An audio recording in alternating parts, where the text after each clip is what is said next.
सवाल ये है कि जो अखिलेश ने एक तस्वीर बनाने की कोशिश की कि जितने भी बैकवर्ड लीडर हैं, बड़े जातियां हैं, वो उनके साथ आ गई।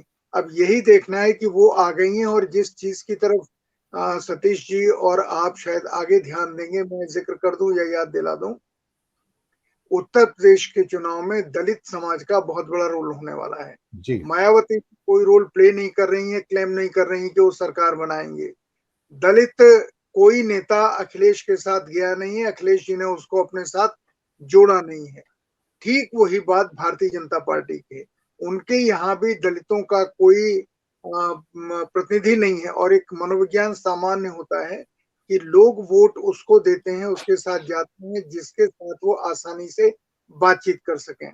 इस मसले में दलित, जो कि बहुत बड़ी संगठित ताकत है, ठीक वैसे ही जैसे मुसलमान संगठित ताकत है, तो दलित अपने उस संगठित ताकत का इस्तेमाल किसके पक्ष में करेंगे?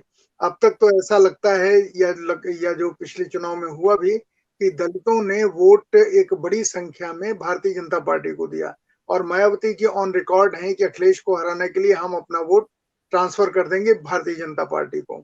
अब अगर सारे दलित उनकी बात मानते हैं, या दलितों को लगता है कि भारतीय जनता पार्टी के साथ जाने से उनके समाज का भला है, या उनसे संवाद करने में उनको कोई दिक्कत नहीं है, तो फिर चुनाव दूसरी तरफ जाएगा, अखिलेश के पक्ष में नहीं जाएगा।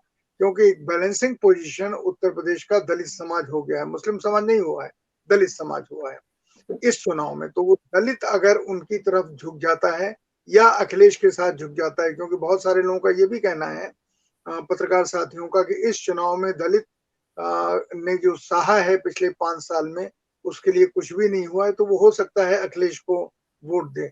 पर दिक्कत यह है कि आपकी भाषा में अगर दलित नहीं है कहीं, चाहे वो बीजेपी की भाषा हो या अखिलेश जी की भाषा हो, तो दलित क्या सोच के क्या वोट देगा, किसको वोट देगा, या फिर बिखरा रहेगा। ये दलित समाज बहुत महत्वपूर्ण रोल प्ले करने वाला है उत्तर प्रदेश के चुनाव में। इसलिए अमित शाह इंपॉर्टेंट नहीं है, दलित समाज इंपॉर्टेंट है उत्तर प्रदेश का इस चुनाव में।